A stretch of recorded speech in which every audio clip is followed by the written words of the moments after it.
Hello. What to sow in April?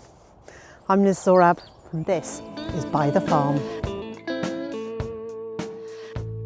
What seeds can I sow in April? Well, it's probably my busiest sowing month in terms of getting seeds into the ground and also into seed trays and modules. And so this month it's almost a case of what can't I sow rather than what can I sow. So I'll do a really quick rundown of what you can sow this month, but let me start by reminding you once again that you will need to adjust your times according to where you live. So the further north you are and the further higher in altitude, so higher above sea level, you may also need to adjust your sowing times. Out here in the market garden, these are the onion sets that I put in the autumn, and there's some shallots here as well. But just here, I've already got in 3 rows of carrots sown into the ground, and this is a really nice area that the chickens have been preparing for the last couple of years, added to which I've put lots of used composted chicken bedding on top. But I haven't sown into that bedding. What I've done is I've dug down with my fingers and made a drill all the way along and planted into that. So the seeds are going down onto the soil, and then I've covered it back over. So I've got 3 rows of carrots. I'm just starting to see some signs of tiny weeny carrot seedlings appearing, which I'm really pleased about. And on this row here, I've got some onion sets, so these ones that I've put in the spring rather than the autumn. So they should mature a little bit after those ones. And I'm keeping that succession thing going of trying to have a continuous supply of vegetables throughout the year by not planting everything all at once. A lot of root vegetables can go in now. In this bed I've started putting in rows of alternate spring onions, carrots, spring onions, beetroot. I've got some turnips, and I'm going to carry on down this row with beetroots, carrots, turnips, more spring onions. And I will sow these again in succession, so some will go in this week. I'll put some more in about 10 days time, and then another section 10 days after that. So I'm working my way down the bed with lots of different vegetables. This is a mixed root veg and spring onion, and I've put the onions in there in the hope that the smell of the onions will help disguise the carrots from the carrot root fly. One of the things that I have noticed is my row of turnips, and the seeds have germinated on these. So the row of turnips I put in, one of the local neighbourhood cats, could be Monty, has paid a visit to this bed, which is always a nuisance, and people often ask me how you keep cats off beds. The only way that I know how to do it is to net the beds, and that's exactly what I've done here. So I've put 3 piping hoops in the bed, put some old netting over it. Now this has got a lot of holes in it. It wouldn't really be any good as Brassica netting, because the butterflies would just get in through these big holes. But for keeping the cats off the bed, it's absolutely fine. So in here I've got parsnips. Parsnips are springing up all over my garden, so I know that now is a good time to be sowing those. I've sown them in rows about 8 inches apart right across this bed. This netting will stay on for about a month to 6 weeks, just enough time for those fragile little roots to get into the ground and really establish themselves, and then I'll take this netting off and I can use it on another bed. A few weeks ago I set up a podcast called Gardening Demystified, and I'm really pleased that Hugh Richards has agreed to join me on a regular basis as a co-host. And we'll be talking to gardeners and growers, talking all things gardening, regenerative agriculture, growing our own, sustainability, permaculture, all that sort of thing. I've actually set up a separate YouTube channel to put those on, so you'll be able to find those podcasts in all the usual podcast listening places, as well as on the second channel, which is called Gardening Demystified.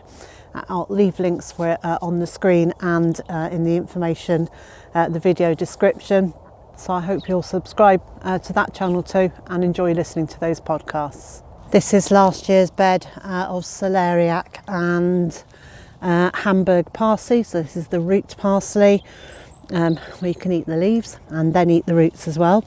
I won't be growing these in this bed again this year, but I can sow these into modules or direct into the ground.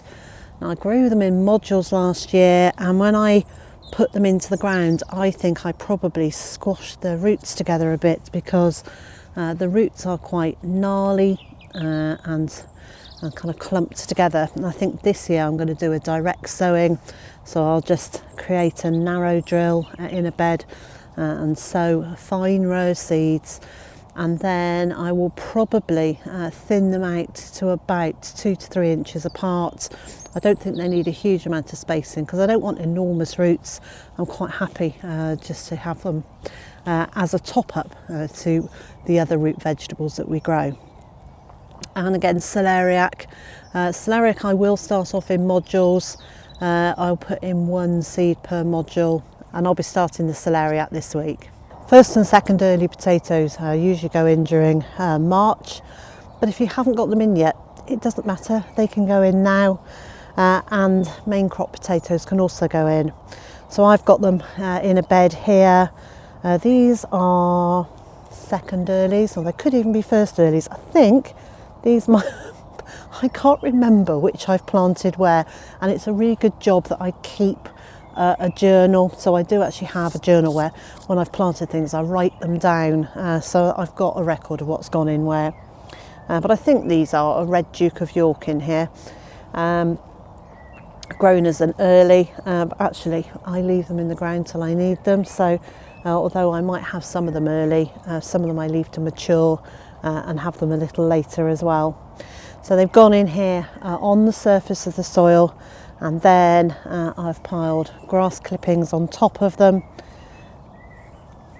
and as the season goes on I'll continue to put grass clippings on them, and then when it comes to harvesting them, you just put your hand in through the grass clippings and you will find the potatoes there waiting for you. It's a really simple no-dig method of growing potatoes. There's still plenty of time to sow brassicas, things like purple sprouting broccoli, which you could be eating this time next year, and things like cabbages, kale, Brussels sprouts, calabrese. There are plenty of brassicas that you can be sowing now for crops during the summer, autumn, winter, and right through to next spring. Many brassicas have a really long growing period, so purple sprouting broccoli, because you actually want to eat the flower buds, it's almost a year from sowing to eating. I think they're worth the wait. I think they're worth the amount of space that they take up, because they'll give you a meal during that hungry gap, that period sort of from March to June, when the summer and autumn vegetables are over, but the next season hasn't begun yet. And anything that will fill that gap, I think, is a really valuable crop to grow. And as soon as it's warm enough in your area, you can get broad beans direct sown into the ground. So direct sown actually just means straight into the ground rather than into compost in trays first. So you can get them straight into the ground, or you can start them off in modules, trays, little seed trays and pots. This variety is Aqua Dolce, which is quite happy to go through the autumn and winter. I don't do that because of the slug issue that we have here. Even with the help of all the ducks going through and constantly eating slugs and snails, we still have quite an issue with them. So I wait until this time of year to sow my broad beans. These were sown about 2 or 3 weeks ago. I've got them into the ground. I have got some more bean seeds to direct sow as well. So broad beans you can get in right now. You can also sow peas and mulch too outside now. Don't forget to put up some sort of support network, either some netting or pea sticks for them to climb up. If they're just dwarf growing ones, then pea sticks are fine.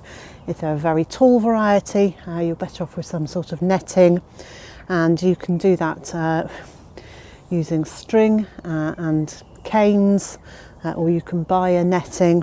These ones in the polytunnel here I've put in so that I'll get a very early crop. I'm also going to sow some outside this week, so they'll come afterwards. And now is a good time to start sowing your leafy greens. So all the salad leaves. Here I've got red Russian kale, I've got a cultivated rocket, so it's got a really nice smooth leaf, but it packs a punch, and I've got spinach. You can get all of these in either sown in seed trays to transplant outside, and you can also sow these direct outside now. And don't forget to sow your beetroot. You can grow that, eat the leaves, and then as they mature you can eat the root as well. Because I'm lucky enough to have this indoor growing space, I've started off some French beans. They will grow in here, they won't ever get planted outside. The aim is to have a really super early crop from them, but I'm going to wait before I sow any beans for planting outside until either the very end of April, and probably it will be May before I start those off, because they grow so quickly. These were planted just 2 weeks ago. They grow really fast, and I don't want to have very leggy beans sitting around, so I will wait until it's almost at the point of our last frost date and then sow them. They'll be stronger, healthier plants for putting outside and growing outside. And this year I'm going to be sowing a lot of my beans direct into the ground outside, just about at the point that our last frost is likely to have passed. I've got a tray here of basil. I sowed these in early March just because I knew these ones were going to be living in the polytunnel, and I've been trying to bring them on early. I will do some more now in the next week or two to start here and then go outside. If you don't have an outside space, if you don't have a polytunnel, you could still grow basil in pots on your windowsill, and there's just something really nice about being able to add fresh herbs to your cooking. So it's worth, even if you're limited for space, to grow maybe some basil, some coriander and some chives. They're all really easy to grow, and they will live quite nicely on a windowsill in your kitchen and just be ready to use. And you can just keep doing small pots of those throughout the year, and it will give you a constant supply of fresh tangy herbs to get into your cooking.